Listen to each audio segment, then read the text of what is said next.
Praise lord. అందరికీ క్రీస్తునామన వందనాలు. Shri Satyadeva ministry ఛానల్లో ప్రసారమవుతున్న విశ్వవిజ్ఞాన వేద పాటలనే కార్యక్రమాన్ని వీక్షిస్తున్నటువంటి చూస్తున్నటువంటి ప్రేక్షకులకు, క్రీస్తునందు దాసులకు, దేవుని పిల్లలందరికీ మా నిండు మనసుతో స్వాగతము, ఘన స్వాగతం పలుకుతున్నాం. సమయం పోనీయక మనము సద్వినియోగం చేసుకుందాం.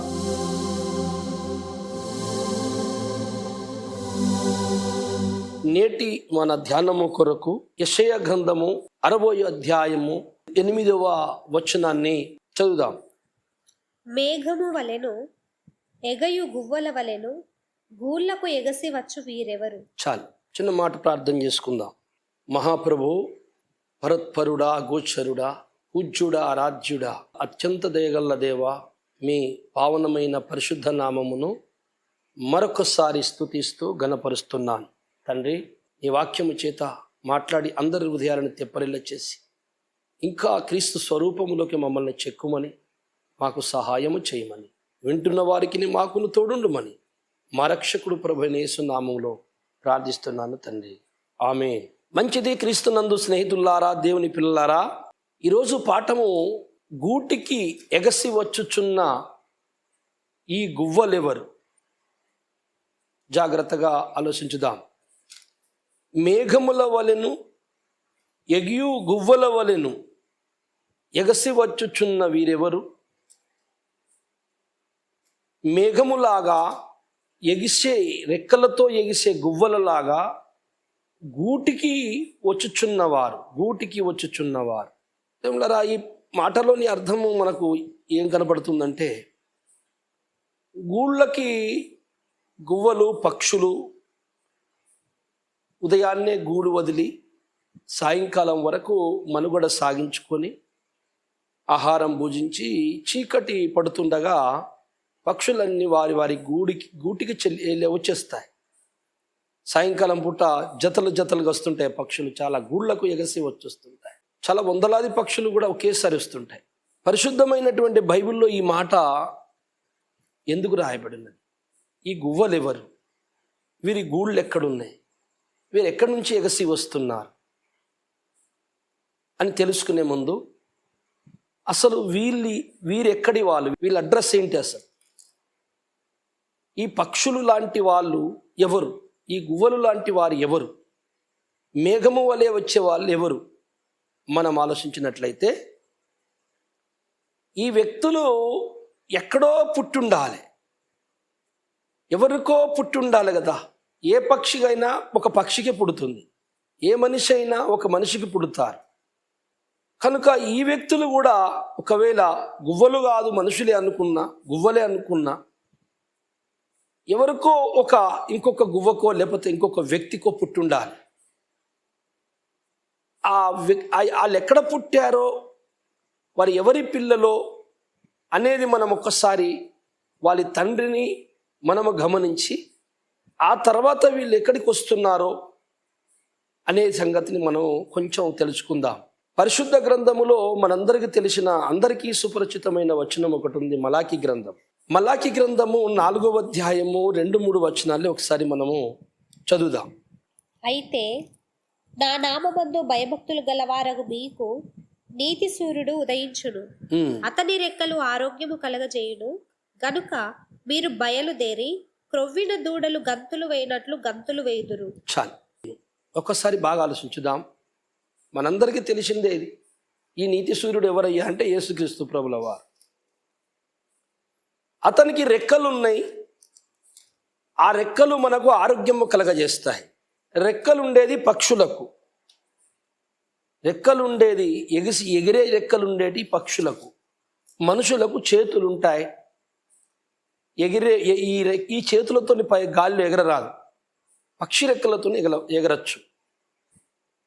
అయితే యేసుక్రీస్తు ప్రభుల వారిని నీతి సూర్యునితో కాదు, పక్షితో కూడా పోల్చింది వాక్యము. అనేక పోలికలు ఉన్నాయి బైబిల్లో. గొర్రె పిల్ల అని, ఇంకేమో నీతి సూర్యుడని, ఆయన ఇంకా వాక్యం అని, అనేకమైనటువంటి పోలికలతో బైబిల్లో చాలా ఉన్నాయి. యేసు ప్రభుల వారిని పక్షితో పోల్చాది బైబిల్. పక్షిరాజు అనే మాట మీకు తెలుసు. ద్వితోపదేశ కాండము 32:11 ఒక మాట చదువుకుందాం.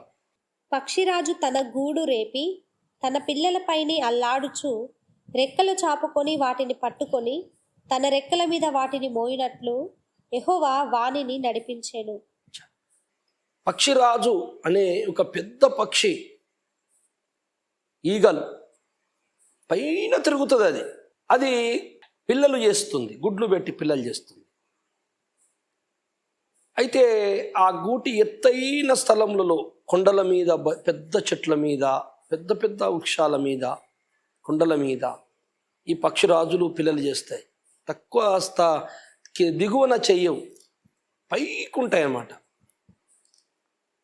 అయితే అవి ఈ పక్షిరాజు మేత తీసుకొచ్చి పెట్టిన కొద్ది ఆ పిల్లలు తింటూనే ఉంటాయి. ఒకరోజు పక్షిరాజు ఏం చేస్తుందట, ఈ పిల్లలు ఇలాగే తినడము నాకు ఇష్టం లేదు, నాలాగా నా పిల్లలు ఎగరాలి, నాలాగా నా పిల్లలకు రెక్కలు ఉన్న సంగతి వాటికి తెలియాలి, నా పిల్లలు కూడా ఎగరాలి అని పక్షి అనుకుంటుందట పక్షిరాజు. అయితే ఎగరవవి, పెడితే తింటున్నాయి కానీ ఎగరట్లేదు. మరి ఎట్లా వీటికి ఎగరడం ఎలా నేర్పించాలి? ఎవరికైనా ఏదైనా సాధన జరగాలంటే వారికి శ్రమ రావాలి, వారికి ఏదైనా ఆపద ఎదురు కావాలి. ఎవరికైనా ఈత రావాలంటే నీళ్ళలో పడేయాల.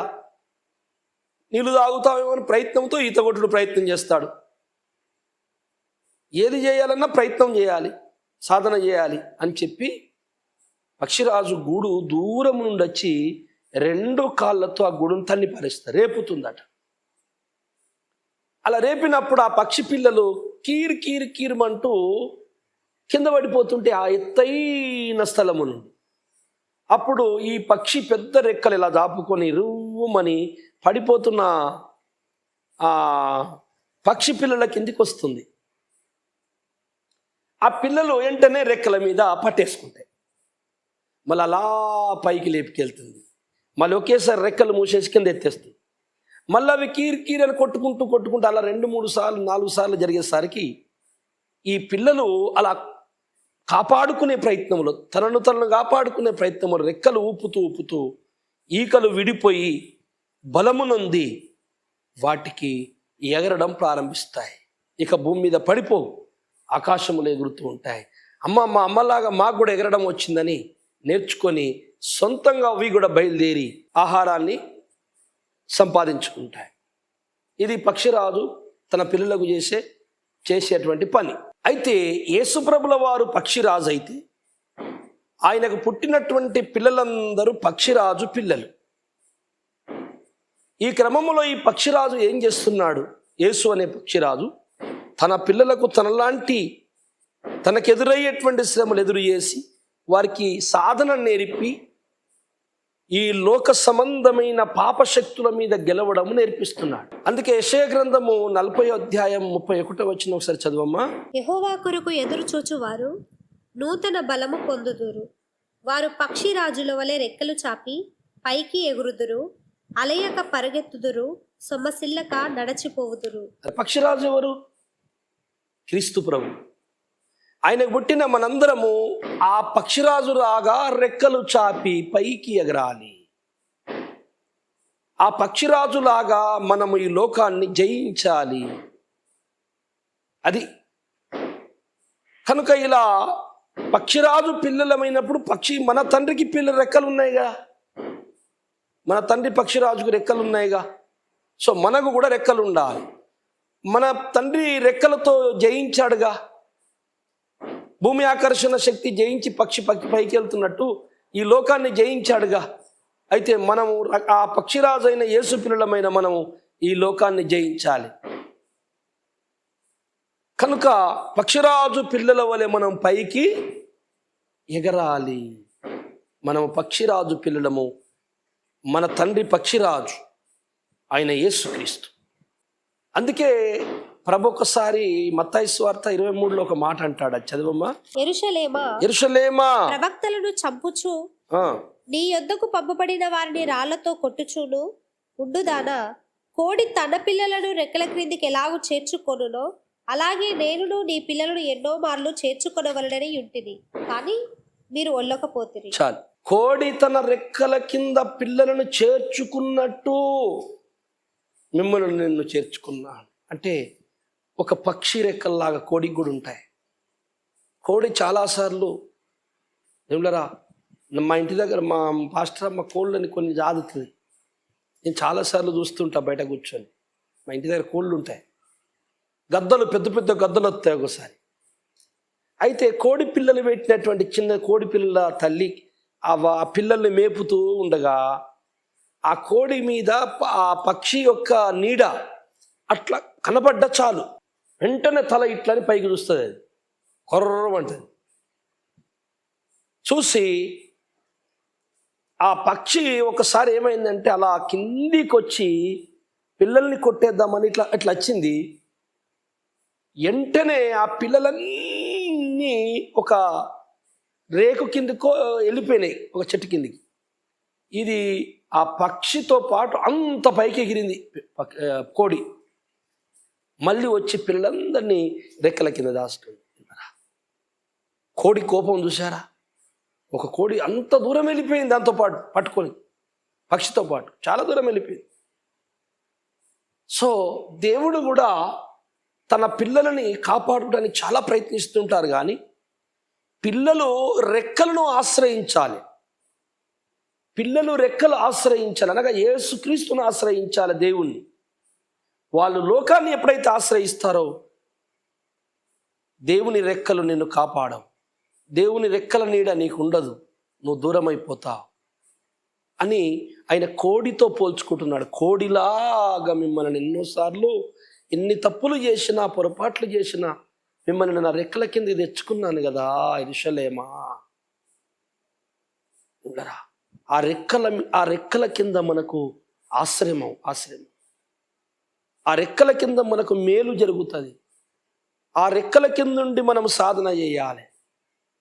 ఆ రెక్కల కిందుండి మనం అన్ని జయించాలి. మన తండ్రికి ఉన్న బలమంతా మనకు వచ్చేటట్టు దేవుడు చేస్తాడు. పక్షిరాజుకు రెక్కలున్నాయి, మన తండ్రికి రెక్కలున్నాయి, మనకు రెక్కలుండాలి. 91వ కీర్తన 4వ వచనం చదవము సరి. ఆయన తన రెక్కలతో నిన్ను కప్పును, ఆయన రెక్కల క్రింద నీకు ఆశ్రయము కలుగు. ఆయన నీతి సూర్యుడనే ఆయన రెక్కల కింద నిన్ను కప్పును, ఆయన రెక్కల కింద నీకు ఆశ్రయము కలుగును. చూశారా?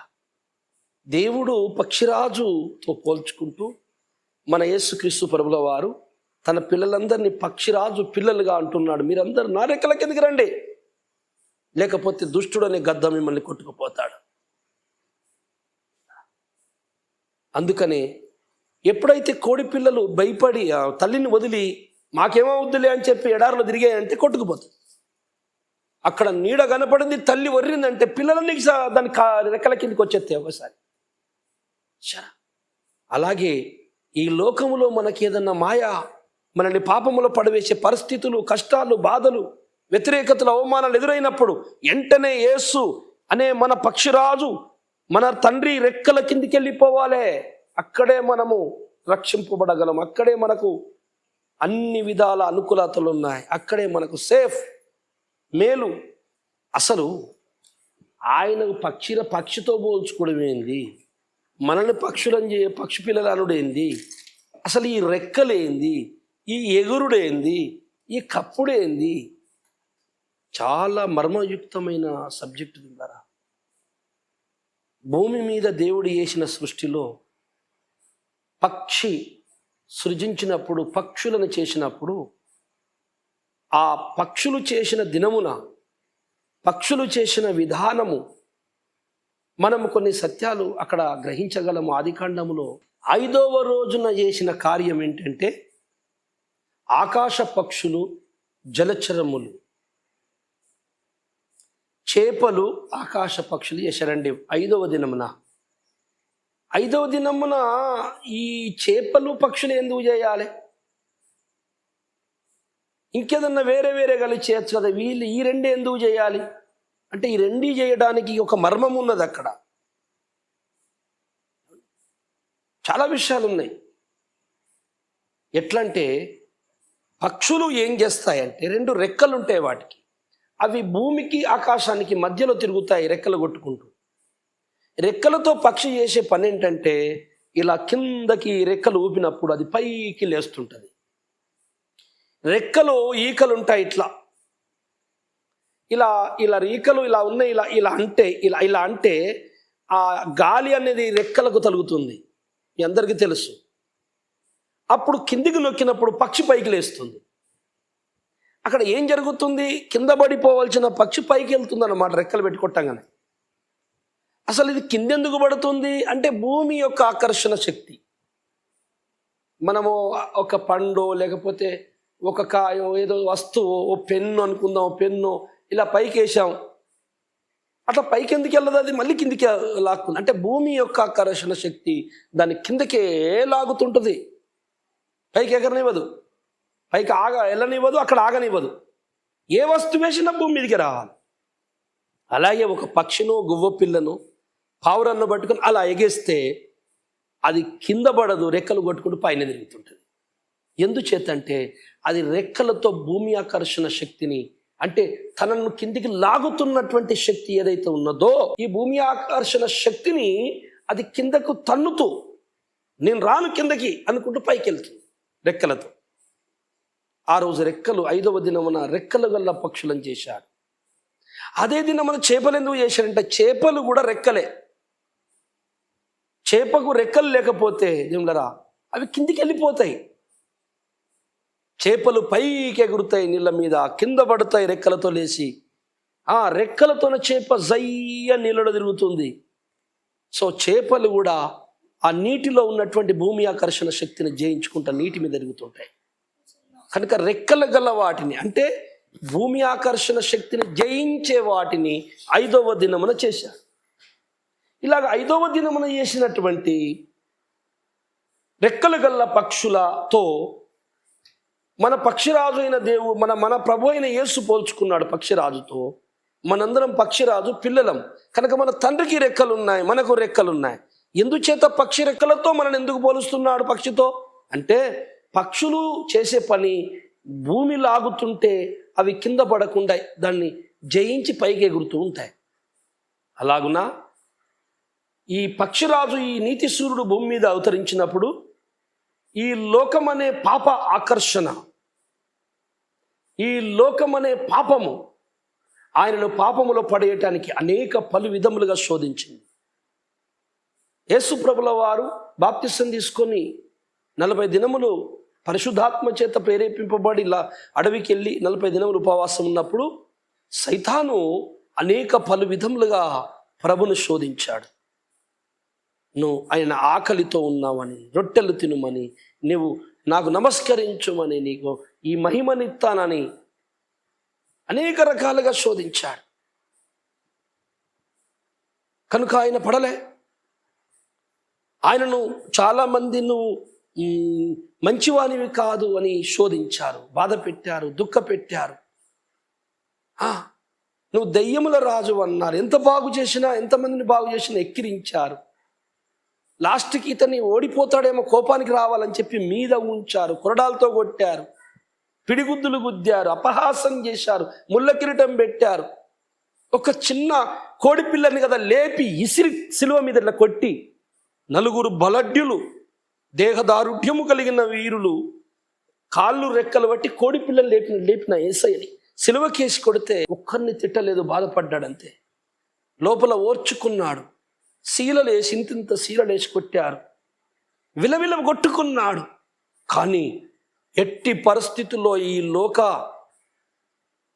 ఒత్తిడి, పాపము అనేది ఈ లోక సంబంధమైనటువంటి ఈ ఒత్తిడితో ఆయన కోపానికి వచ్చి ఓడిపోలేదు.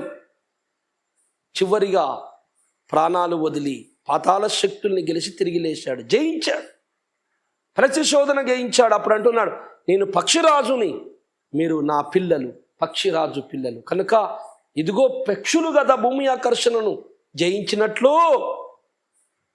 మీరు కూడా ఈ లోక ఆకర్షణ, లోకము పక్షులు ఎందుకు ఎగురుతాయి? భూమి కిందికి ఎగుతుంది కదా, పడకుండా రెక్కలతో ఎగురుతుంటాయి. అలాగే ఈ లోకం మిమ్మల్ని ఎగ్గుతుంది, లోకం మిమ్మల్ని పిలుస్తుంది. లోక పాపములు, లోక సుఖాలు నిన్ను పిలుస్తాయి, లోక కోరికలు నిన్ను పిలుస్తాయి, ధనము నిన్ను పిలుస్తుంది, పెద్దరికాలు నిన్ను పిలుస్తాయి, గొప్పతనాలు నిన్ను పిలుస్తాయి, ఉన్నత కుర్చీలు నిన్ను పిలుస్తాయి, సింహాసనాలు నిన్ను పిలుస్తాయి, పెత్తనాలు నిన్ను పిలుస్తాయి, అహంకారము నిన్ను పిలుస్తుంది. కనుక మీరు దానికి లోబడకండి, జయించండి, జయించండి. ఈ లోకము నిన్ను ఇగ్గుతుంటుంది, కానీ క్రీస్తు పిల్లలు ఆ లోకం వైపు వెళ్లకుండా పక్షిలాగా పైకి ఎగిలి వెళ్ళిపోతుండాలి. దానికి అంటుకోవద్దు, జయించాలి. జయించువారు స్వతంత్రించుకుంటారు. అదే 60 అధ్యాయం మళ్ళీ చదివినట్టు యెషయా గ్రంథం 60 అధ్యాయం 8వ వచనం చదవమ్మా. మేఘము వలెను ఎగయు గువ్వల వలెను గూళ్ళకు ఎగసి వచ్చు వీరెవరు. మేఘము దేనితో పోల్చబడిందో మీకు తెలుసు. ఇప్పుడు ఆ మేఘం గురించి చెప్పాలంటే పెద్ద ప్రసంగం. పరిశుద్ధ ఆత్మ మేఘము వలెను గువ్వల వలెను, అర్థమైంది కదా. ఎగసివచ్చు, గూటికి ఎగసవచ్చు వీళ్ళు. ఒకనాడు యేసయ్యలాగా గిట్లా మనం ఈ లోకల జీవించినట్లయితే, మనందరం ఈ లోకాన్ని జయించిన రోజు, దాని ఫలితము అందుకునే రోజు ఒకటి ఉంది. క్రీస్తు వచ్చినప్పుడు మన శరీరాలన్నీ మట్టిలో కలిసిపోయినా సరే తిరిగి మహిమగా మారిపోతాయి. మహిమ అనగా మేఘము, మేఘము కమ్మబడింది, మహిమగా మారిపోతాం. ఆ తర్వాత మనము ఎగసి మన గూటిలకు గూటికి వెళ్తాం. మన గూడు ఎక్కడ? పక్షిరాజు మన ఎక్కడ ఉన్నాడో మన తండ్రి, మన గూళ్ళు అక్కడనే ఉన్నాయి. మన గూడు ఇది కాదు, మనం పరదేశులము, యాత్రికులం అన్నారు పెద్దలు. మన గూళ్ళు ఇక్కడ కాదు. అబ్రహాము మాది ఊరు కాదండి, మా ఊరు అక్కడ, మా ఊరు అక్కడ, మా ఇల్లు అక్కడ. అలా జీవించారు, భూమి మీద అంటకుండా ఆ ఆకర్షణను జయించారు. మనము కూడా జయించినట్లయితే స్వతంత్రించుకునే రోజు ఎగసిపోతాము. మహిమగల్ల శరీరముతో గువ్వల వలె. గువ్వను ఎందుకు పెట్టాలి? కాకో ఇంకేదైనా పెట్టచ్చు కదా? లేదు, గువ్వను పావురనే పెట్టాలి. పక్షే కావాలి, కానీ పక్షులలో గువ్వకు పావురం కావాలి. ఎందుకంటే గువ్వకు కానీ పావురముకు కానీ చేదు ఉండనేరదు. ప్రతి జీవికి ఉంటుంది. మనకు కూడా ఉంటుంది. లివర్ దగ్గర ఒక గ్లాడ్ బార్డర్ అంటారు దాన్ని. చేదులో రాళ్ళు వచ్చినాయి అంటారే, అది మన డైజెషన్కి ఉపయోగపడేది అనమాట. దాంట్లోకి ఒక రసాయనం వస్తుంటుంది ఎప్పటికీ. ఇవిడరా అలాంటి చేదు అనేది పావురానికి గువ్వకి ఉండదు. అది ఒకటే జాతి. దాంతో ఎందుకు పోలుస్తుందంటే, ఏ కల్మిషము లేని, పాపము లేని, అనింద్యులైన నా ప్రజలకు దేనితో పోల్చాలి? గువ్వతో పోల్చాలి, లేదా పావురతో పోల్చాలనుకుంటున్నాడు. ఎక్కడి నుంచి ఎగిచొస్తారు? భూమి ఆకర్షణ శక్తిని, లోకాన్ని జయించి మహిమగా మారి మేఘము వలె ఎగసి తన సొంత గూడున్నది పరలోకంలో. పరలోకంలో గూళ్ళు ఉన్నాయి మనకి. అదే అన్నాడు యేసయ్య 14వ అధ్యాయం 2వ వచనం. యోహాను సువార్త 14:2 చదవమ్మ. నా తండ్రి ఇంట అనేక నివాసములు కలవు, నా తండ్రి ఇంట అనేక గూళ్ళు కలవు, లేని ఎడల మీతో చెప్పుదును, మీకు స్థలము సిద్ధపరచ వెళ్ళుచున్నాను. ఎగసి వచ్చుచున్న గూళ్ళకు ఎగసి వచ్చుచున్న వీరెవరు? ఎక్కడికట గూళ్ళకి ఎగసిపోతామట. ఆ గూళ్ళు ఎక్కడ? మనకి పరలోకమందు. మన తండ్రి ఏం చేశాడు? అన్ని జయించి వెళ్ళాడు. మన కొరకు ఏం చేస్తున్నాడు? నివాసములు సిద్ధపరుస్తున్నాడు. ఆయన వెళ్ళి అక్కడ సిద్ధపరుస్తున్నాడు నివాసాలు మనకు. మనం ఇక్కడ ట్రైనింగ్ చేస్తున్నాం, పక్షిరాజు పిల్లలం. పని పూర్తిగా కాగానే ఒకరోజు ఆయన మనల్ని తీసుకెళ్ళుటకు రాబోతున్నాడు. వచ్చినప్పుడు, మన పక్షిరాజు వచ్చినప్పుడు మనందరము మేఘము కమ్ముకున్నట్టు మహిమ కమ్ముకొని సైన్య సమూహములాగా ఎగసి క్రీస్తు లోపల నుంచి, క్రీస్తు వలె క్రీస్తు లోపల నుంచి, క్రీస్తు అనే బండ లోపల నుంచి మన గూళ్ళకి వెళ్ళిపోతాము, నివాసాలకు. ఆ నివాసాలు మన ప్రభు సిద్ధపరుస్తున్నాడు. ఆ నివాసాలని యేసయ్య గూళ్ళు అంటున్నాడు. పరమగీతం 2వ అధ్యాయం 14వ వచనం చదవమ్మా. బండ సందులలో ఎగురు నా పావురమా, పేటు బీటులను ఆశ్రయించు నా పావురమా, నీ స్వరము మధురము. చాలు. బండ సందులలో ఎగురు నా పావురమా. ఈ మాట ఎందుకు అన్నాడంటే పరమగీతంలో, ఈ పావురము ఏ సందులో నుంచి ఎగిరి గూటికి వెళుతుంది? బండ సందులో నుండి. ఏ బండ సందులో నుండి? మనం అనుకునే బండలా? దేవుడారా, అడవిలో చాలా పెద్ద పెద్ద కొండలు ఉంటాయి. నేను చాలా కొండల దగ్గర చూశాను, కొండల్లో తిరిగినోని కొంత. నా జీవిత చరిత్ర సాక్ష్యము చాలా భయంకరమైనటువంటి వ్యక్తిని మరణ స్థితి నుండి రక్షింపబడ్డాను. మాంత్రిక దుష్ట అంధకార శక్తుల చేతులు నలిగి పిచ్చివాన్ని ఇల్లు మరిచి తిరుగుతూ రోడ్ల మీద పోయే స్థితికి వచ్చిన నేను. నా సాక్ష్యం దేవుని చిత్తం అయితే ఏదో ఒకరోజు దేవుడు ప్రేరేపిస్తే చెప్పాలని ఉంది. కానీ దేవుడు ఇచ్చిన విస్తార సందేశం ముందు పెట్టుకొని ఇవే నాకు చెప్పడం టైం కుదురుతలేదు, దొరుకుతలేదు టైం. నా సాక్ష్యం ఎక్కడ చెప్పాలి అని ఆగిపోతున్నాను. మీరు ప్రార్థన చేయండి, ఆ దేవుడు అనుకూలించాలి. కొండలలో చాలా ఎండకి, విపరీతమైన ఎండలు కొన్ని సంవత్సరాలు కొడుతుంటాయి. కొన్నిసార్లు ఆ ఎండలకి కొన్ని బండలు అలా అలా అలా పగిలిపోయి నిర్రవారుస్తాయి, నెర్ర వచ్చి సందు వస్తాయి. బండ సందు అంటే ఆ సందు మాట. అయితే ఒకసారి మోషని కూడా అదే సందులో నిలబెట్టి దేవుడు ఆయనని విడిచి వెళ్తుండగా దేవుని వీపును చూసినట్టు వెంట్రుగా. అలాంటి బండలు ఉంటాయి. ఆ బండల నుంచి ఎగిరొస్తుందా ఈ పావురం? కాదు, భౌతికమైన బండ కాదు ఇది.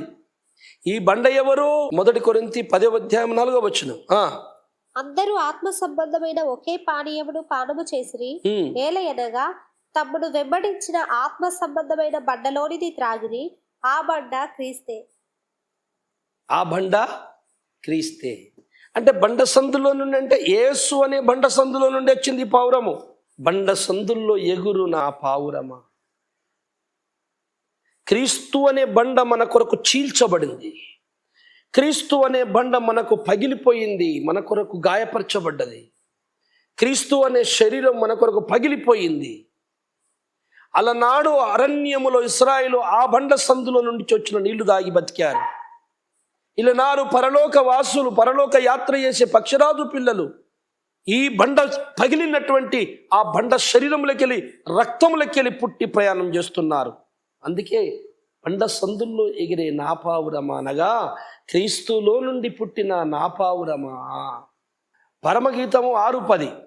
సంధ్యారాగము చూపట్టుచు చంద్రబింబమంత అందము గలదై, సూర్యుని అంత స్వచ్ఛమును కలలును గలదై, వ్యూహిత సైన్య సమభీకర రూపిణి అగు ఈమె ఎవరు? ఆమె రూపం ఎట్లుందంటే ఆ గువ్వల రూపము సైన్యం. ఆ సైన్యం ఎలా వస్తుందయ్యా అంటే వ్యూహము తీర్చిన సైన్యం. వ్యూహము తీర్చుట ఎప్పుడు జరుగుతుందంటే యుద్ధము జరిగినప్పుడు సైన్యం చేసే పని. ఎదటి సైన్యముకి తెలియకుండా ఇలా సూదిలాగా నిలబడతారు. వాళ్ళు దగ్గర రాగానే ఇలా స్ప్రెడ్ అయిపోతారు. పద్మవ్యూహం అంటే పద్మము వలె, ఒక పుష్పము వలె చుట్టేసుకుంటారు. రాజులు యుద్ధ తంత్రాలండి అవి, యుద్ధములో ఉండే తంత్రాలు అంటారు వాటిని. సో వీళ్ళు ఎలా వస్తున్నారట? ఈ పావురాలు బండ సందులో నుంచి వస్తున్నారట. బండ ఎవరు? క్రీస్తులో నుండి వస్తున్నారట. మేఘముల వలె మహిమను నింపుకొని దగ్గమని చంద్రబింబం అంత అందము గలదై, సూర్యుని అంత తేజస్సు కలిగినదై ధరించుకున్నదై. సూర్యుడు అనగా యెహోవా, చంద్రుడు సూర్యుడు అన్న నీతి సూర్యుడైన మన యేసయ్య, చంద్రుడు అంటే సంఘము. ఆహా, మెరుస్తూ సైన్య సమభీకరంగా ఉందట. మామూలు సైన్యం కాదండి, ఈ గొప్ప సైన్యము మహిమగా శరీరాలు దాల్చుకొని గూటికి గువ్వలు ఎగసి వచ్చుచున్నాయని యేసయ్య గారు చెబుతున్నాడు. ఆ మాటలో ఇంత మర్మం ఉన్నదండి. కనుక మన పక్షిరాజు గెలిచాడు ఈ లోక పాపాలను, గుణాలను, సాతాను శోధనను. మనల్ని కూడా గెలిపిస్తాడు. మనం ఆ పక్షిరాజు రెక్కల కింద ఉండాలి.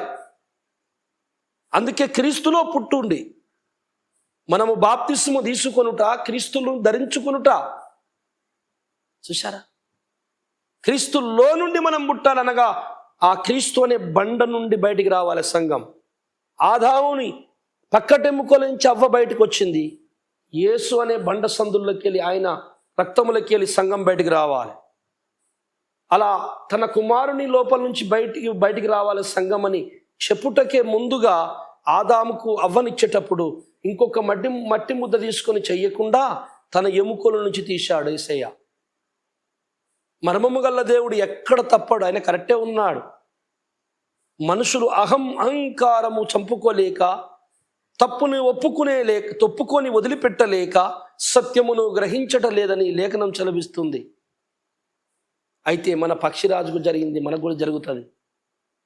అది ఎదుర్కోకపోతే మనము మన గూటికి చేరలేము, మహిమ శరీరం మనకు రాదు. పక్షిరాజు ఒకలాగుంటాడు, పక్షిరాజుకు పుట్టిన పిల్లలు మరొకలాగుంటాయా? మీరు చెప్పండి. మన తండ్రి ఎలాగుంటాడో పిల్లలాగే ఉండాలి. కుక్క పిల్లలు కుక్కలు అంటారు, పంది పిల్లలు పందుల్లాగానే ఉంటాయి, పక్షి పిల్లలు పక్షిలాగే ఉంటాయి. క్రీస్తు పిల్లలు క్రీస్తులాగే ఉండాలి కదా. యేసయ్య గాయములకెళ్ళి పుట్టాం. యెషయా గ్రంథము 53వ అధ్యాయాన్ని ఒక్కసారి చదువు. నిశ్చయముగా అతడు మన రోగములను భరించెను, మన వ్యసనములను వహించెను. అయినను మొత్తబడిన వానిగాను, దేవుని వలన బాధింపబడిన వానిగాను, శ్రమనొందిన వానిగాను మనమతనిని ఎంచితిమి. మన అతిక్రమ క్రియలను బట్టి అతడు గాయపరచబడెను, మన దోషములను బట్టి నలగగొట్టబడెను. మన సమాధానార్థమైన శిక్ష అతని మీద పడెను, అతడు పొందిన దెబ్బల చేత మనకు స్వస్థత కలుగుచున్నది. అతడు పొందిన దెబ్బల చేత మనకు స్వస్థత కలుగుచున్నది. మన మీద పడవలసిన శిక్ష తన మీద యేసుకున్నాడు. ఆయన గాయపరచబడ్డాడు. శిలువ యజ్ఞం గురించి అంతా 53 అధ్యాయంలో ఉంటుంది. మళ్ళా కీర్తన గ్రంథం 22లో కూడా అదే శిలువ యజ్ఞం గురించే ఉంటుంది పాత నిబంధనలో. ఆయన మన వ్యసనములను భరించనంటే మన పాపములను భరించను. ఆయన మన అతిక్రమముల క్రియలు, మన పాపాల నిమిత్తము గాయపరచబడ్డాడు. ఎందుకంటే ఆ గాయముల నుండి ఆ గాయముల ద్వారా, ఆ రక్తము ద్వారా మన పాపాలు తొలగిపోతాయి. ఆయన కాన్సెప్టు, ఆయన ఆలోచన, ఆయన ప్రణాళిక ఏంటంటే పాపములు పోవాలి. పాపములు, ఆయన ఈ భూలోకానికి వచ్చింది పాపములు పోవడానికే. రోగములు యేసయ్య పోగొడతాడు. రోగముల కొరకు, రోగుల కొరకు, రోగాల కొరకు, రోగిష్ఠులని బాగు చేయుటకు యేసయ్య ఈ లోకమునకు వచ్చెను అని బైబిల్లో లేదు. ఆ ప్రచారాన్ని పక్క పెట్టి ఆయన పాపులను రక్షించుటకు వచ్చాడని చెప్పాలి. 1 తిమోతి 1:15 పాపులను రక్షించుటకు క్రీస్తు యేసు లోకమునకు వచ్చెనను వాక్యము నమ్మతగినదియు పూర్ణాంగీకారమునకు యోగ్యమైన. రోగులను రక్షించుటకు, రోగులని బాగు చేయుటకు క్రీస్తు యేసు ఈ లోకమునకు వచ్చెనన్న మాట నిజమా? కాదు. పాపులను రక్షించుటకు క్రీస్తు యేసు లోకమునకు వచ్చాను. స్నేహితులారా, మీకు ఒక చిన్న సందర్భాన్ని జ్ఞాపకం చేస్తా. ఒకసారి యేసుప్రభుల వారు బోధ చేస్తున్నారు. చాలామంది ఆయన చుట్టూ ఉన్నారు. ఒక పక్షవాయువు వల్ల వాడిని నిలవటానికి కూడా నిలవలేడు. ఆ వ్యక్తి మడత మంచంలో ఎత్తుకొని వచ్చి ఇంటి కప్పు, ఈ పెంకలు, పెద్ద కంపలు, ఇశ్రాయేల్ దేశంలో పెద్ద పెద్ద పెంకులు ఉంటాయి. పెంకులు తీసి ఆ మడత మంచంతో అలాగే ఆయన కూర్చున్న చోటకు దించారు. అక్కడ ఏమన్నాడు దేవుడు? రోగులు, నీ రోగము తొలగిపోయింది, నువ్వు లేచి నిలబడు నాయన అనలే. నా కుమారుడా, నీ పాపములు క్షమింపబడ్డాయి అన్నప్పుడు పక్క వాళ్ళందరూ ఆశ్చర్యపోతున్నారు. ఏంటి, రోగములు తొలగిస్తాడని తీసుకొస్తే పాపాలు పోతాయి అంటాడేంది? బాగు చేయాలి కదా, బాగు చేయలే, ఏం చేయాలా? నీ పాపములు తొలగిపోయినాయి అంటున్నాడు. వాళ్ళు మనసులో ఏమనుకుంటున్నారు? ఈయన ఏమైనా దేవుడా, రోగాలు తీసేస్తాడు కదా, రోజు స్వస్థపరుస్తాడు అనుకున్నాం, కానీ పాపాలు అంటాడు ఏంటి అంటే, అప్పుడు వాళ్ళ ముఖం చూసి అంటున్నాడు, ఏది గొప్పది? పాపములు తీసేయడము గొప్పదా, రోగములు తొలగించడము గొప్పదా అని అలానే అడుగుతాడు. మళ్ళీ లేదయ్యా, రోగం అంటే ఆ మందు మాకో పెట్టి చేయచ్చు, పాపములు దేవుడు తీసేది కదా, అదే గొప్పది అని. మరి ఆ పాపములే నేను తీస్తున్నాను కదా, నేనెవరిని అంటే తనెవరో కనుపరుచుకుంటున్నారు, కానీ వారి కనులు తెరవబడలేదు కదా. ఆ తర్వాత ఆ పక్షవాయువు గల వాడిని చూసి, కుమారుడా లేచి నిలబడు అనగానే ఎన్నో ఏళ్ల నుంచి మంచం మీద పడుకున్న వ్యక్తి లేచి దులిపి, బట్ట దులుపుకొని దేవుని స్తుతించుకుంటూ వెళ్ళిపోయాడు. అసలు దేవుని ఆలోచన ఏంటంటే, ముందు పాపములు తొలగాలి, పాపముల గురించి ప్రకటించండి. నరకం ఉన్నది, రోగము వస్తుంది పోతుంది, చివరికి చేస్తాం, పరలోకం వెళ్ళిపోతాం, మహిమ కావాలి అప్పుడు. సో రోగముల మీద, రోగాల మీద, స్వస్థతల మీద మీరు పునాది కట్టకండి. అది కాదు నా పునాది. రోగములు మరి ఎందుకు బాగుపడ్డాయి? బాబు, నేను వచ్చిన పని ఏంటంటే పాపులను రక్షించుటకు. ఆ పాపులు రక్షించే క్రమములో దానికి అవసరమైన ఒక సైడు, ఒక పని అన్న, దాంతో పాటు ఒక క్రియ అన్నమాట. ఈ స్వస్థత జరగచ్చు, లేకుండా లేదు. కానీ ముఖ్యమైనటువంటి కాన్సెప్ట్ ఏందయ్యా అంటే పాపములు. సో ఆ పాపమును తొలగించి ఆ మనిషిని రక్షించే క్రమంలో ఈ స్వస్థత అనే కార్యక్రమాన్ని దేవుడు అక్కడక్కడ వాడుకుంటాడు. అది ఆయన ఇష్టము. ఇది అసలు విషయం. అట్లంటే మరి కురుపుల లాజరు గారు ధనవంతుడు చనిపోయి నరకానికి వెళ్ళిపోయాడు. కురుపుల లాజరు గారు పరదేశుకి వెళ్ళారు. మరి ఆయన కురుపులు కుక్కలు నాకినే తినుకుంటా కుక్కలు తినే తిండి తినుకుంటూ చచ్చిపోయాడు కదా. ఏ మేలు పొందలే కదా, మరి ఏ స్వస్థత జరగలేదు కదా. మరి అతనికి ఎందుకు ఆ విశ్వాసం? అతనికి కావాల్సింది కురుపులు కుక్కలు నాకడము చనిపోవడం కాదు, పరలోకం వెళ్ళడము. దేవునికి కావలసిన భక్తులు కొంతమంది అట్లా ఉండాలి. అది ఆయనకు కావాల్సింది. కనుక మన ముఖ్య ప్రకటన పాపులను రక్షించుటకు యేసు వచ్చాడు. పాపములు పోతే మహిమగా మారిపోతాం. అప్పుడు మన పక్షిరాజు గెలిచాడు, మనము గెలుస్తాం. మన గూడ్ల ఆ పరలోకమందు మన గూళ్ళు ఉన్నాయి, గూళ్ళకి ఎగిసిపోతాం. ఫిలిప్పు పత్రిక 3:9 చదవం ఒకసారి. క్రీస్తును సంపాదించుకొని ధర్మశాస్త్ర మూలమైన నా నీతిని కాక క్రీస్తు నందలి విశ్వాస వలమైన నీతి అనగా విశ్వాసమును బట్టి దేవుడు అనుగ్రహించు నీతి గలవాడనై ఆయన యందు అగపడు నిమిత్తము ఏ విధము చేతనైనను మృతులలో నుండి నాకు పునరుత్థానం కలుగవలనని ఆయన మరణ విషయములో సమాన అనుభవము గలవాడనై ఆయనను ఆయన పునరుత్థాన బలమును ఎరుగు నిమిత్తము ఆయన శ్రమలలో పాలివాడనవుట ఎట్టిదో ఎరుగు నిమిత్తము సమస్తం నష్టపరుచుకొని వాటిని పెంటతో సమానముగా ఎంచుకొనుచున్నారు. ఆయన శ్రమలలో పాలివాడు కావాలి అంటే క్రీస్తు మన పక్షిరాజు గెలిచినట్టు మనము గెలవాలి. అప్పుడే పునరుద్ధానము, దాని శక్తి, దాని బలము, మహిమ, పరలోకము, నా ఇల్లు గూడు అన్నీ దొరుకుతాయి అంటున్నాడు ఆయన అక్కడ. క్రీస్తు కలిగిన కష్టాలు శ్రమల్లో మనము పాలు పంచుకోవాలి. మన పక్షిరాజుకు కలిగిన శ్రమలు మనకు కలుగుతాయి, మనము వాటిని జయించాలి. మనకు ఎదురవుతాయి అంటుంది లేఖనం. క్రీస్తు పడిన శ్రమలు వాడవు, సిరిస్తు పడ్డ పాటలు వాడవు. ఆ శ్రమలద్దు, కష్టాలద్దు, రోగాలద్దు అన్ని తప్పించుకొని తిరగాలి, సుఖంగా బతకాలి. కానీ మళ్ళీ గువ్వల వలె మహిమగా మారి, మేఘము వలె మహిమగా మారి, గువ్వల వలె పరలోకానికి గూళ్ళకి ఎగరాలి. అలా ఇవ్వడు. క్రీస్తురాజు పక్షిరాజు పిల్లలు పక్షిరాజులాగే ఉండాలి గుణం. యోహాను సువార్తలో ఈ పక్షిరాజు అనే వ్యక్తి 15వ అధ్యాయం 18వ వచనంలో స్వయాన మాట్లాడుతున్నాడు. మన పక్షిరాజు ఒకసారి ఆ పక్షిరాజు స్వరం వినండి. లోకము మిమ్మును ద్వేషించిన ఎడల మీకంటే ముందుగా నన్ను ద్వేషించనని మీరు ఎరుగుదురు. మీరు లోక సంబంధులు అయిన ఎడల లోకము తన వారిని స్నేహించును.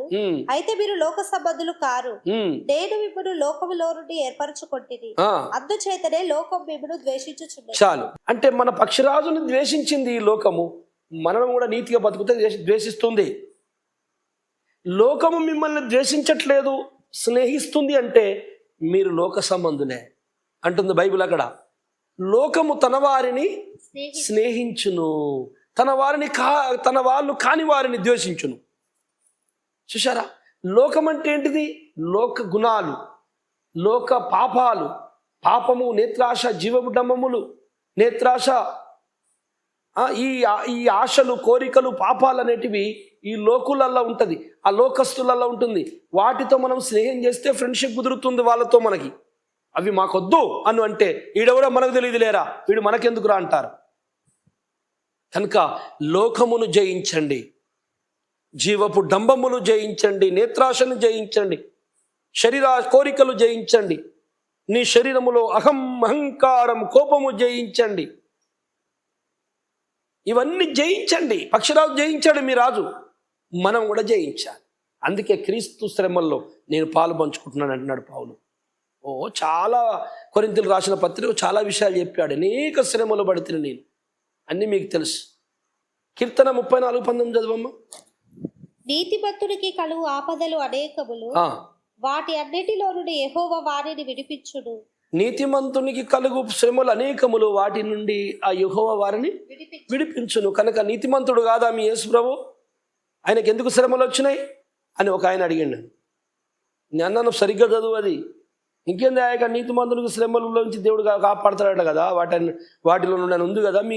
మీ యేసు ప్రభు నీతిమంతుడే కదా, మరి ఆయన ఎందుకు కాపాడలేదు, ఎందుకు శ్రమలు పడ్డాడు? మళ్ళీ చదువుమన్నా, మళ్ళీ చదివాడు. నీతిమంతునికి అనేక శ్రమలు కలుగును, కలిగిన తర్వాత దేవుడు వారిని ఇడిపించును. ఇప్పుడు కలిగినాక ఇడిపించే పని పడుతుందా? కలగక ముందా అంటే కలిగినాక. అదే కలిగింది, మా అవును ఇడిపించాడు, 3వ దినం తిరిగి లేచాడు. మాకు కూడా కలుగుతున్నాయి, మేము కూడా తిరిగి లేస్తాం. నీతిమంతులుగా మీరు ఉండాలనుకుంటున్నారు, మీ పక్షిరాజు లాగా ఉండాలనుకుంటే పక్షిరాజు లాగే మాట్లాడాలి. పక్షిరాజుకి ఎదురైన నీకు ఎదురైతే అప్పుడే నువ్వు పక్షిరాజు పిల్లవి, పావురానివి, గువ్వవి, బండ సందుల్లో గువ్వవి. క్రీస్తు అనే శరీరం పగిలింది నీ కొరకు, అందులో నుంచి నువ్వు బయటకు వస్తున్నావు. గొప్ప మర్మాలు ఇవి. పరమగీత గ్రంథము, ఆ పరలోక బంధం అది గొప్ప మాధుర్యమైనటువంటి ఉన్నతమైన గీతం. అది దాని గురించి అది వర్ణనాతీతము, అది చాలా గొప్ప గ్రంథము దేవుడారా పరమగీతం. అందులో అన్నాడు అనమాట, బండ సందుల్లో నా పావురమ్మ. ఆ బండ క్రీస్తే. 1 పేతురు 1వ అధ్యాయము 6వ వచనం ఒకసారి చదువు. 1 పేతురు 1వ అధ్యాయం 6వ వచనం చదువు. ఇందువలన మీరు మిక్కిలి ఆనందించుచున్నారు గాని అవసరమును బట్టి నానా విధములైన శోధనల చేత ప్రస్తుతమున కొంచెము కాలం మీకు దుఃఖము కలుగుచున్నది. ఎంతకాలం లేదు, నువ్వు బతుకులున్న దినాల్లో కొంతకాలమే ఇది. కొంచెము శ్రమ ఓర్చుకుని నువ్వు ఓపికతో నువ్వు క్రీస్తుని ప్రకటించి క్రీస్తులాగా ఉండాలనుకుంటే నువ్వు మహిమలోకి చేరుతావు, పక్షిరాజులాగా మారుతావు. 15:31 1 కొరింథీ 15:31 పౌలయ్య గారు ఏమన్నాడు చూడండి. సహోదరులారా మన ప్రభు అయిన క్రీస్తు యేసునందు మిమ్మును గూర్చి నాకు కలిగిన అతిశయము తోడు నేను దినదినము చనిపోచున్నాను అని చెప్పుతున్నాను. దినదినము చనిపోతున్నాడు అంటే క్రీస్తు చనిపోయినట్టు ఈయన కూడా పాప విషయంలో దినదినము చనిపోతున్నాడు. క్రీస్తు మన పాపల కోసం చనిపోయాడు. ఈయన పాప స్వభావాన్ని జయించడానికి ఈయన కూడా దినదినము చనిపోతున్నాడంటే చచ్చిపోవట్లేదు, బతికే ఉంటున్నాడు. కానీ పాప విషయములో తన మనస్సు అంత చంపుకున్నంత బాధపడుతున్నాడు. ఈ బాధ, ఈ అనుభవము, ఈ దినదినము చనిపోయే అనుభవము ఇట్లా ప్రాక్టికల్గా ఈ భూమి మీద భక్తులకు జరగకపోతే ఆ భక్తుడు గువ్వ పావురం కాడు. కనుక అతనికి రెక్కలుండయి, పక్షిరాజు పిల్లలు కాదు. కనుక ఆ గూటికి చేరరు, ఆ గూడు దొరకది. ఎటు తిరిగి పక్షిరాజులాగా మారవలసిందే మనందరం. ఫిలిప్పీయులకు రాసిన పత్రిక 1వ అధ్యాయం 21వ వచనం చదవమ్మా. నా మట్టుకైతే బ్రతుకుట క్రీస్తే, చావైతే లాభము. అది ఇలా చెప్పగలగాలి క్రైస్తవుడు. బ్రతుకుతేనేమో క్రీస్తు కొరకు శ్రమలైన ఎదుర్కొని బతుకుతా, రేపొద్దున చనిపోయిన మంచిదే, నాకు పరలోకం దొరుకుతుంది, అది మేలే. చావుకైనా సిద్ధమే, శ్రమకైనా సిద్ధమే. ఇది పక్షిరాజు లక్షణం. పక్షిరాజు అయిన మన యేసయ్య లక్షణం. యేసయ్య అలాగే నిర్ణయం చేసుకున్నాడు. తండ్రి నీ సిద్ధమైతే ఈ పాత్ర తొలగి అన్నాడు, అయినను నీ సిద్ధమే సిద్ధించునుగాక అన్నాడు. చూశారా, తండ్రి సిద్ధము నెరవేర్చుటకు నేను భూమి మీదకి వచ్చి తిని సమాప్తమైందని తన ప్రాణం వదిలిపెట్టాడు. మనము కూడా దేవుని కోసం బ్రతుకుదాం. బ్రతుకుతే చావైతే రేపు చచ్చిపోదాం. పరలోకం మేలు, గొప్ప మేలు. ఇక్కడ బ్రతకటానికి క్రీస్తును వాడుకోకు, అక్కడ బ్రతకటానికి క్రీస్తును వాడుకో. ఇక్కడ తినటానికి యేసయ్య పేరు చెప్పకు, పరలోకములో ఉండటానికి యేసయ్య పేరు చెప్పు. ఈ జీవితం కొరకే మీరు క్రీస్తునందు నిరీక్షించకు, పరలోక జీవితం కొరకు క్రీస్తునందు నిరీక్షింపబడి ఉండు. మనము పరదేశులము, యాత్రికులమని పక్షిరాజు పిల్లలారా తెలుసుకోండి. మన రాజు చెప్తున్నాడు, మనందరము పక్షిరాజు పిల్లలం. మన పక్షిరాజుకు ఏమి సంభవించనో మనకు అది సంభవిస్తుందని గుర్తుపెట్టుకోండి. శ్రమలు బాధలు రాగానే ప్లానింగ్లు చేసుకోక, రూట్లు మార్చకండి. స్ట్రేట్గా వాక్యం చెప్పినట్టుగా వచ్చేసి జీవిస్తుండగా వస్తున్న శ్రమను ఎదుర్కొంటూ ముందుకెళ్ళండి. ఆ దేవుడే మనకు యుద్ధసూరుడై సైన్యములకు అధిపతి ముందుడు నడిపిస్తాడు. మన పక్షిరాజు ఈ లోకాన్ని జయించి మన నుంచి తిరిగి లేచాడు, మళ్ళీ రాబోతున్నాడు. వచ్చినప్పుడు ఆయన నమ్మని వారిని, ఈ లోకములో ఆయనను ఇష్టపడని వారిని అందరూ త్రొక్కుతాడు. త్రొక్కినప్పుడు ఆ రక్తము తన మీద పడింది, ద్రాక్ష గానుగా దొక్కినట్టు దొక్కుతాడట. ప్రకటన గ్రంథంలో ఈ మాట ఉంటుంది. 14:19 చదవమ్మా. కాగా ఆ దూత తన కొడవలి భూమి మీద వేసి భూమి మీద నున్న ద్రాక్ష పళ్ళను కోసి దేవుని కోపమను ద్రాక్షల పెద్ద తొట్టిలో వేసెను. ఆ ద్రాక్షల తొట్టి పట్టణమునకు వెలుపట త్రొక్కబడేను. 100 కోసుల దూరము గుర్రముల కళ్ళము మట్టుకు ద్రాక్షల తొట్టిలోని రక్తము ప్రవహించెను. రైట్. యేసు ప్రభుల వారు ఆ శత్రు సైన్యాన్ని, అబద్ధ క్రీస్తు సైన్యాన్ని ఇప్పుడు రాబోతున్న రోజుల్లో కడవర దినములో త్రొక్కబోతున్నాడు. వారి రక్తము 100 కోసులు అనగా 300 కిలోమీటర్ల. కోసు అంటే 3 కిలోమీటర్లు, అమడ అంటే 1.5 కిలోమీటర్. 100 కోసులు అంటే 300 కిలోమీటర్లు పారుతుందట. గుర్రము నిలబడితే కళ్ళెము మూతిని కలిగేంత వరకు, అంటే దాని మూతి కళ్ళెము మునిగేంత వరకు అంత పెద్ద వరదగా పారుతుందట రక్తం. అయితే యెషయా అదే చెప్తున్నాడు. యెషయా గ్రంథంలో ఇదే మాట చెప్తున్నాడు. ఆయన తొక్కుతాడు సాతాను రాజ్యాన్ని, సాతాను సమూహాన్ని తొక్కుతాడు మన పక్షిరాజు. అయితే ఈ మాట మీకెందుకు చెప్తున్నంటే పక్షిరాజు పిల్లలు కూడా తొక్కాలి. మలాకి గ్రంథం 4:3 ఇప్పుడు చదవండి. నేను నియమింపబోవు దినమున దుర్మార్గులు మీ పాదముల క్రింద ధూళి వలె దుర్మార్గులు మీ పాదముల కింద ధూళి వలె రోమపత్రిక 16:20 వచనం చదవండి. సమాధానకర్తయగు దేవుడు సాతానుడు మీ కాళ్ళ కింద శీఘ్రముగా చితక తొక్కించును. అది అంటే మన పక్షిరాజు తొక్కాడు, సైన్యాన్ని తొక్కాడు. అయితే పక్షిరాజు పిల్లలు కూడా సాతాను రాజ్యాన్ని, సాతాను కాలి కింద తొక్కుతారు. తొక్కడం అంటే అర్థమైందంటే దేవుడారా, సకల విధమైన ఈ లోక ఆకర్షణను జయించడం. అందుకే పక్షులతో వచ్చాడు ఆయన. పక్షిరాజు, మనం పక్షిరాజు పిల్లలం.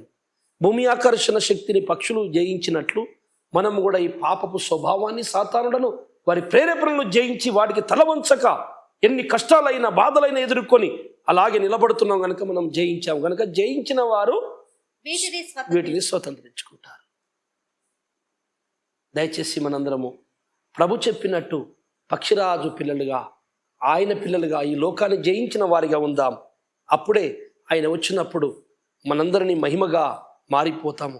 మహిమ శరీరాలతో, అనగా మేఘముల వలె, మహిమ వలె మారి, గువ్వల వలె, అంటే లోకాన్ని జయించి ఎగిరిన పక్షుల వలె మన గూళ్ళకు ఎగిరిపోతామని యేసయ్య చెప్తున్నాడు. గూళ్ళు ఉన్నాయి.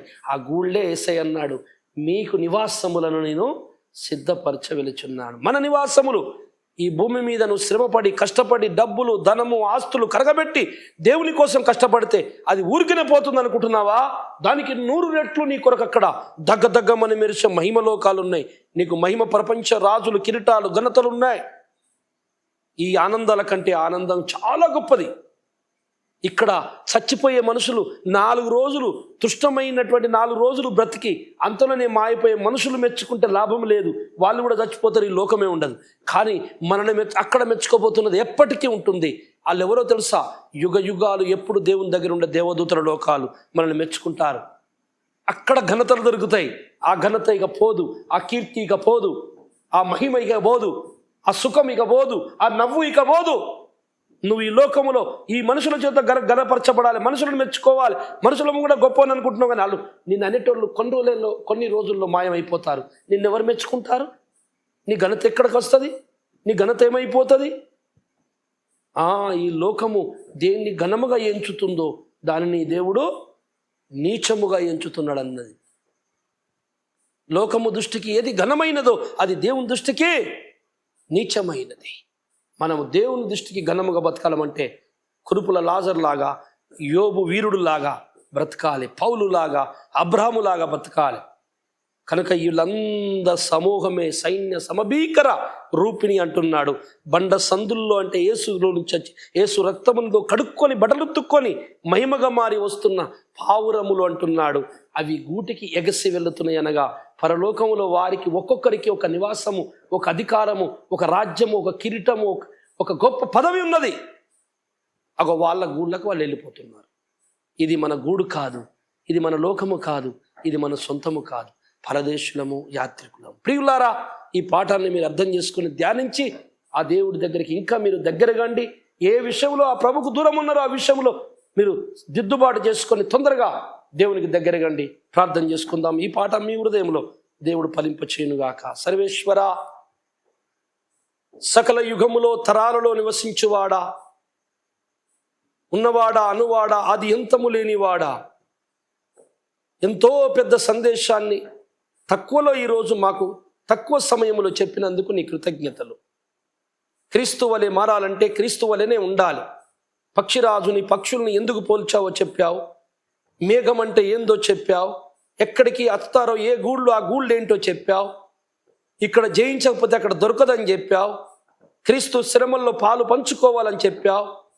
ప్రభువా, నీ శ్రమలో పాలు పొందుతేనే, అందులో కొంత పంచుకుంటేనే నీ మహిమలో నువ్వుండు చోటున మేముంటాము తండ్రి. నీకు వందనాలు. ఈ సంగతులు విన్నటువంటి బిడ్డలందరినీ మీరు దర్శించి బాగు చేసి దగ్గర చేసుకోమని, అయ్యా నన్నును అయ్యా చూసిన వింటున్న వారిని నీ చేతికి అప్పచెప్పుకుంటూ దీవించుమని యేసయ్య పేరిట ప్రార్థిస్తున్నాను తండ్రి.